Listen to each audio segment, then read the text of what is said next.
Pentingnya ikhlas. Allah Ta'ala berfirman, yang artinya, Allah yang menciptakan kematian dan kehidupan dalam rangka menguji kalian. Siapakah di antara kalian orang yang terbaik amalnya? Quran Surah Al-Mulk ayat 2. Al-Fudail bin Iyad rahimahullah menafsirkan makna yang terbaik amalnya, yaitu, yang paling ikhlas dan paling benar. Apabila amal itu ikhlas namun tidak benar, maka tidak akan diterima. Begitu pula apabila benar tapi tidak ikhlas, maka juga tidak diterima. Ikhlas yaitu apabila dikerjakan karena Allah. Benar yaitu apabila di atas sunnah tuntunan, diriwayatkan oleh Abu Nuaim dalam Hilyat Al-Auliya, sebagaimana dinukil dalam Tajrid Al-Itibah, fi Bayan Asbab Tafadul Al-Akmal, halaman 50. Lihat pula Jami Al-Ulum wa Al-Hikam, halaman 19. Pada suatu saat sampai berita kepada Abu Bakar tentang pujian orang-orang terhadap dirinya. Maka beliau pun berdoa kepada Allah, "Ya Allah, Engkaulah yang lebih mengetahui diriku daripada aku sendiri. Dan aku lebih mengetahui diriku daripada mereka. Oleh sebab itu ya Allah, jadikanlah aku lebih baik daripada yang mereka kira. Dan janganlah kau siksa aku karena akibat ucapan mereka. Dan ampunilah aku dengan kasih sayangmu atas segala sesuatu yang tidak mereka ketahui." Kitab Az-Zuhad Nuaim bin Hamad. Dinukil dari Ma'alim fi Tarik Talabil, Ilmi, halaman 119. Mutarif bin Abdullah rahimahullah mengatakan, baiknya hati dengan baiknya amalan. Sedangkan baiknya amalan dengan baiknya niat. Sebagaimana dinukil oleh Ibnu Rajab dalam Jami Al-Ulum wa Al-Hikam, halaman 19.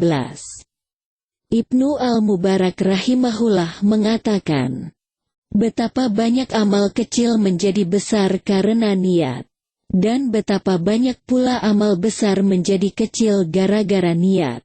Sebagaimana dinukil oleh Ibnu Rajab dalam Jami Al-Ulum wa Al-Hikam. Halaman 19.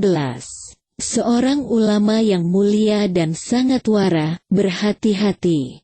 Sufyan Ats-Tsauri rahimahullah berkata, tidaklah aku menyembuhkan sesuatu yang lebih sulit daripada niatku. Tazkiratus Sami, wal Mutakalim, dinukil dari Ma'alim fi Tarik Talabil, Ilmi, halaman 19.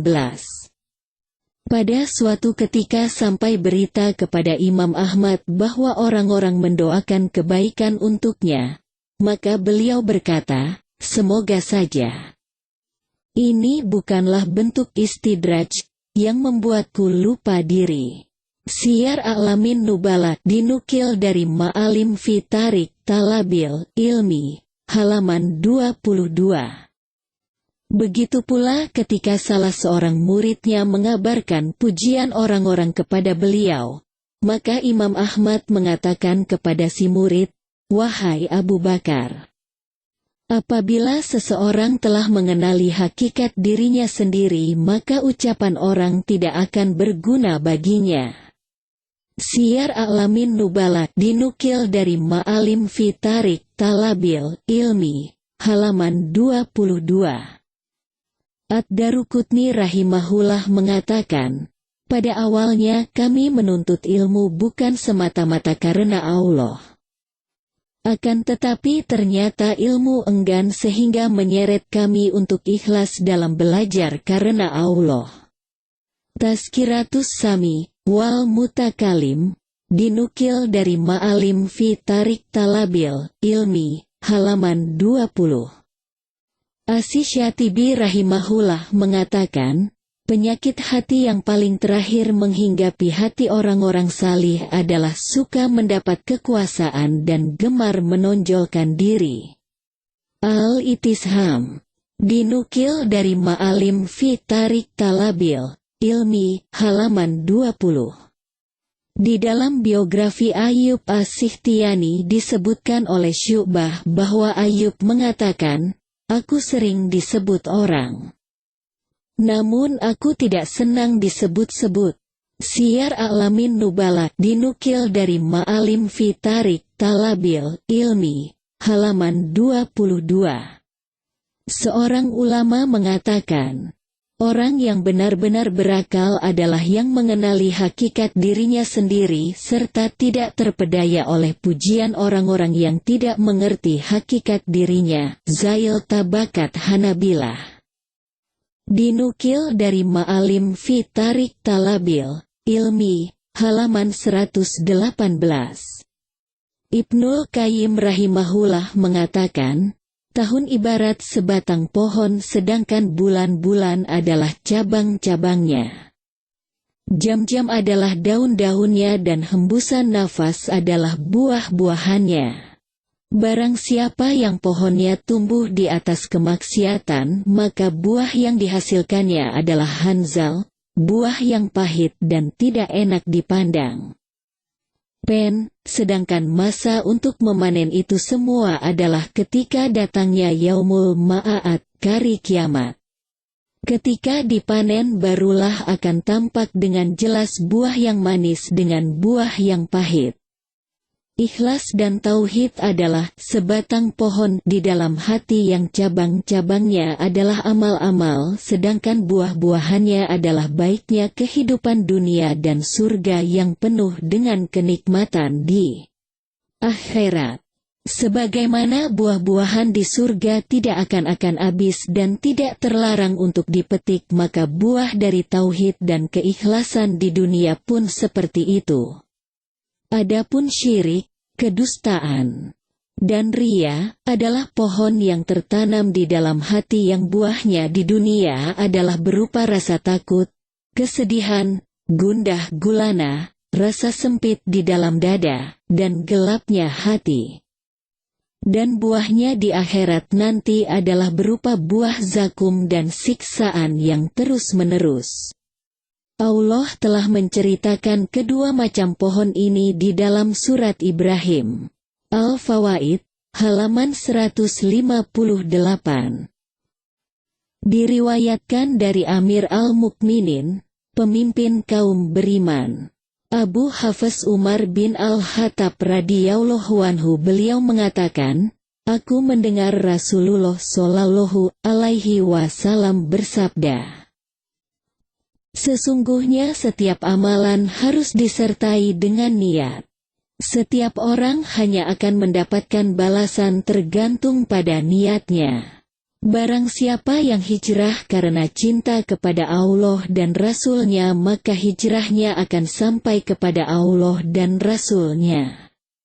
Barang siapa yang hijrahnya karena menginginkan perkara dunia atau karena wanita yang ingin dinikahinya, maka hijrahnya hanya mendapatkan apa yang dia inginkan.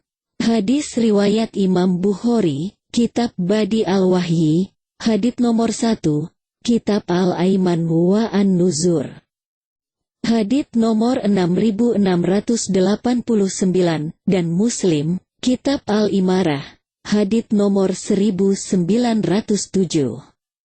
Faedah hadits. Hadits yang mulia ini menunjukkan bahwa niat merupakan timbangan penentu kesahihan amal. Apabila niatnya baik, maka amal menjadi baik. Apabila niatnya jelek, amalnya pun menjadi jelek. Syarah Arba'in li An-Nawawi, sebagaimana tercantum dalam Ad-Durah As-Salafiyah, halaman 26. Ibnu Rajab Al-Hanbali rahimahullah mengatakan, Bukhari mengawali kitab sahihnya, Sahih Bukhari, dengan hadits ini dan dia menempatkannya laiknya sebuah khutbah pembuka untuk kitab itu. Dengan hal itu seolah-olah dia ingin menyatakan bahwa segala amal yang dilakukan tidak ikhlas atau karena selain mencari ridho Allah, maka amal itu akan sia-sia. Tidak ada hasilnya baik di dunia maupun di akhirat. Jami' al-Ulum, halaman 13. Ibnu As-Samani rahimahullah mengatakan, hadits tersebut memberikan faedah bahwa amal-amal non-ibadat tidak akan bisa membuahkan pahala kecuali apabila pelakunya meniatkan hal itu dalam rangka mendekatkan diri kepada Allah. Seperti contohnya, makan bisa mendatangkan pahala apabila diniatkan untuk memperkuat tubuh dalam melaksanakan ketaatan. Sebagaimana dinukil oleh Al-Hafiz Ibnu Hajar di dalam Fath al-Bari. Lihat penjelasan serupa dalam Al-Wajiz fi Idah Qawaid al-Fiqh al-Kulliyah, halaman 129, Ad-Durah As-Salafiyah, halaman 39-40. Ibnu Hajar Asqalani rahimahullah menerangkan, hadits ini juga merupakan dalil yang menunjukkan tidak bolehnya melakukan suatu amalan sebelum mengetahui hukumnya. Sebab di dalamnya ditegaskan bahwa amalan tidak akan dinilai jika tidak disertai niat yang benar. Sementara niat yang benar untuk melakukan sesuatu tidak akan benar kecuali setelah mengetahui hukumnya. Fath al-Bari, Jilid 1 bab kajian ke-22. Macam-macam niat. Istilah niat meliputi dua hal. Menyengaja melakukan suatu amalan, niat al-amal, dan memaksudkan amal itu untuk tujuan tertentu, niat al-mamul lahu. Yang dimaksud niatu al-amal adalah hendaknya ketika melakukan suatu amal. Seseorang menentukan niatnya terlebih dulu untuk membedakan antara satu jenis perbuatan dengan perbuatan yang lain. Misalnya mandi. Harus dipertegas di dalam hatinya apakah niatnya untuk mandi biasa ataukah mandi besar. Dengan niat semacam ini akan terbedakan antara perbuatan ibadat dan non-ibadat, adat. Demikian juga akan terbedakan antara jenis ibadah yang satu dengan jenis ibadah lainnya. Misalnya, ketika mengerjakan salat 2 rakaat, harus dibedakan di dalam hati antara salat wajib dengan yang sunnah. Inilah makna niat yang sering disebut dalam kitab-kitab fikih. Sedangkan niat al-mamul lahu maksudnya adalah hendaknya ketika beramal tidak memiliki tujuan lain kecuali dalam rangka mencari keridaan Allah, mengharap pahala, dan terdorong oleh kekhawatiran akan hukumannya. Dengan kata lain, amal itu harus ikhlas. Inilah maksud kata niat yang sering disebut dalam kitab akidah atau penyucian jiwa yang ditulis oleh banyak ulama salaf dan disabdakan oleh Nabi Shallallahu Alaihi Wasallam. Di dalam Al-Quran, niat semacam ini diungkapkan dengan kata-kata iradah, menghendaki atau ibtiga, mencari. Diringkas dari keterangan Syaikh As-Sa'di dalam Bahjat Al-Qulub Al-Abrar. Sebagaimana tercantum dalam Ad-Durah As-Salafiyah, halaman 36 dan 37 dengan sedikit penambahan dari Jami' al-Ulum oleh Ibnu Rajab halaman 16 dan 17.